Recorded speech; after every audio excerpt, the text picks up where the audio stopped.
Samsung versus Apple ये सिर्फ दो कंपनियों की लड़ाई नहीं है। ये ecosystem versus freedom, power versus optimization और फीचर्स वर्सेस सिंप्लिसिटी की लड़ाई है। और 2026 में ये मुकाबला पहले से भी ज़्यादा इंटरेस्टिंग हो चुका है। अगर आप कंफ्यूज्ड हैं कि आपको कौन सा फ्लैगशिप लेना चाहिए, तो ये वीडियो आपके लिए है, क्योंकि आज हम बिना किसी बायस के बात करेंगे सैमसंग गैलेक्सी S25 अल्ट्रा और आईफोन 16 प्रो की। और आखिर में आपको क्लियर आंसर मिलेगा कि आपके लिए कौन सा बेस्ट है। दोस्तों, आज का कंपैरिजन सिर्फ स्पेक्स का नहीं होगा, बल्कि रियल लाइफ यूज का होगा, क्योंकि आज के समय में सिर्फ नंबर्स मैटर नहीं करते, एक्सपीरियंस मैटर करता है। सबसे पहले बात करते हैं डिजाइन और फील की। सैमसंग गैलेक्सी S25 अल्ट्रा एक ऐसा फोन है जो हाथ में आते ही पावर का एहसास देता है। इसका टाइटेनियम फ्रेम, बॉक्सी डिजाइन और बिल्ट इन S पेन इसे एक प्रोडक्टिविटी मशीन बना देता है। सैमसंग ने इस फोन को सिर्फ फोन नहीं, बल्कि मिनी कंप्यूटर जैसा बनाया है। वहीं दूसरी तरफ आईफोन 16 प्रो एकदम ऑपोजिट फिलॉसफी फॉलो करता है, क्लीन, मिनिमल और रिफाइंड। इसका टाइटेनियम बिल्ड इसे हल्का और प्रीमियम फील देता है। एप्पल हमेशा कंफर्ट और बैलेंस पर फोकस करता है, इसलिए आईफोन हाथ में ज्यादा कंफर्टेबल लगता है। अगर आप एक ऐसा फोन चाहते हैं जो दिखे पावरफुल और अलग लगे, सैमसंग आपकी चॉइस है। लेकिन अगर आपको सटल लग्जरी पसंद है, आईफोन आपका स्टाइल है। अब बात करते हैं डिस्प्ले की, जो आज के टाइम में सबसे ज्यादा यूज होने वाली चीज है। सैमसंग S25 अल्ट्रा में आपको मिलता है एक बड़ा डायनामिक AMOLED डिस्प्ले, जो ब्राइटनेस और कलर के मामले में टॉप लेवल का है। आउटडोर यूज में भी स्क्रीन क्लियर दिखती है और HDR कंटेंट देखने का एक्सपीरियंस नेक्स्ट लेवल होता है। सैमसंग की डिस्प्ले टेक्नोलॉजी इंडस्ट्री में लीडिंग मानी जाती है। वहीं आईफोन 16 प्रो का डिस्प्ले थोड़ा छोटा जरूर है, लेकिन कलर एक्यूरेसी में एप्पल का जवाब नहीं है। अगर आप कंटेंट क्रिएट करते हैं या रियलिस्टिक कलर्स चाहते हैं, तो आईफोन बेटर है। लेकिन अगर आप मूवीज, गेमिंग और इमर्सिव एक्सपीरियंस चाहते हैं, तो सैमसंग क्लियरली आगे है। अब परफॉर्मेंस की बात करते हैं, जो हर फ्लैगशिप का हार्ट होता है। सैमसंग S25 अल्ट्रा में customized Snapdragon 8 elite for Galaxy processor दिया गया है, जो AI टास्क्स और हेवी गेमिंग के लिए बनाया गया है।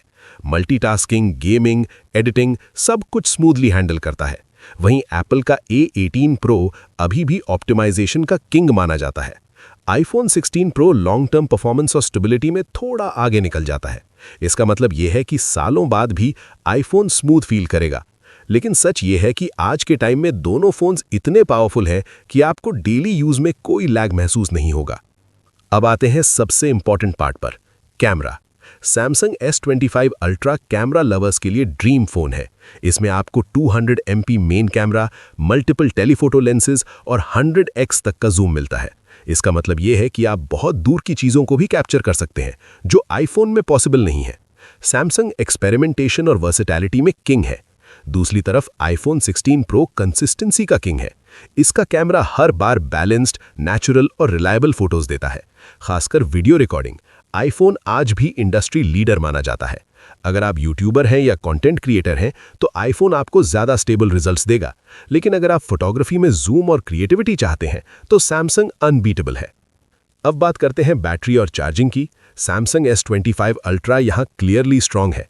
इसमें लॉन्ग लास्टिंग बैटरी दी गई है, जो हेवी यूज में भी अच्छा बैकअप देती है, और कंपनी के अनुसार आप लंबे समय तक वीडियो प्लेबैक कर सकते हैं।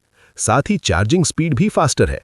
आईफोन 16 प्रो बैटरी एफिशिएंट जरूर है, लेकिन चार्जिंग स्पीड अभी भी सैमसंग जितनी फास्ट नहीं है।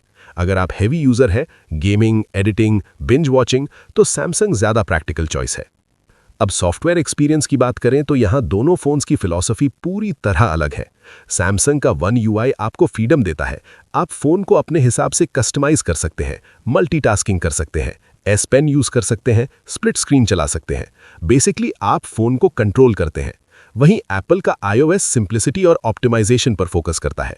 सब कुछ स्मूथ, सिक्योर और कंसिस्टेंट रहता है। आईफोन का इकोसिस्टम भी बहुत स्ट्रांग है। अगर आपके पास मैकबुक, आईपैड या एयरपॉड्स हैं, तो आपका एक्सपीरियंस नेक्स्ट लेवल हो जाता है।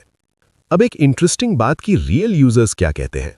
रेडिट पर कई यूजर्स ने बताया कि S25 अल्ट्रा में अपग्रेड करने पर परफॉर्मेंस, डिस्प्ले और बैटरी में बड़ा फर्क महसूस हुआ। एक यूजर ने कहा, everything is just much nicer on the Samsung. लेकिन कुछ यूजर्स ने यह भी कहा कि फोटो प्रोसेसिंग कभी-कभी परफेक्ट नहीं होती और आईफोन कंसिस्टेंसी में बेहतर रहता है। यानी दोनों फोन्स परफेक्ट नहीं है, दोनों के अपने प्रोज एंड कॉन्स हैं। अब प्राइस की बात करें तो दोनों फोन्स प्रीमियम कैटेगरी में आते हैं। सैमसंग अक्सर ज़्यादा फीचर्स देता है उसी प्राइस में, जबकि आईफोन अपनी रीसेल वैल्यू और ब्रांड ट्रस्ट के लिए जाना जाता है। इसका मतलब अगर आप फ्यूचर में फ़ोन बेचने की सोचते हैं तो आईफोन ज़्यादा वैल्यू रिटेन करेगा। अब सबसे बड़ा सवाल, आखिर 2026 में बेस्ट कौन है? जवाब सिंपल नहीं है लेकिन क्लियर है। अगर आप चाहते हैं एक ऐसा फ़ोन जिसमें पावर हो, फीचर्स हो, बड़ा डिस्प्ले हो, जूम कैमरा हो, फास्ट चार्जिंग हो और आप कस्टमाइजेशन पसंद करते हैं, तो सैमसंग गैलेक्सी S25 अल्ट्रा आपके लिए बेस्ट है। लेकिन अगर आप चाहते हैं smooth experience, long term performance, best video camera, reliable photos और स्ट्रॉन्ग इकोसिस्टम, तो आईफोन 16 प्रो आपके लिए परफेक्ट है। तो कंक्लूजन ये है, सैमसंग पावर यूजर्स के लिए है और आईफोन स्मार्ट यूजर्स के लिए है। कोई एक विनर नहीं है, विनर वही है जो आपकी ज़रूरत के हिसाब से सही फ़ोन चूज़ करे। अब आप बताइए, अगर आपको आज चूज़ करना हो तो आप कौन सा फ़ोन लेंगे, सैमसंग या आईफोन? नीचे कमेंट ज़रूर करें और अगर आपको ऐसे ऑनेस्ट कंपैरिजन्स पसंद आते हैं तो वीडियो को लाइक करें, शेयर करें और चैनल को सब्सक्राइब करना बिल्कुल मत भूलिए, क्योंकि यहाँ आपको मिलता है रियल टेक बिना किसी हाइप के।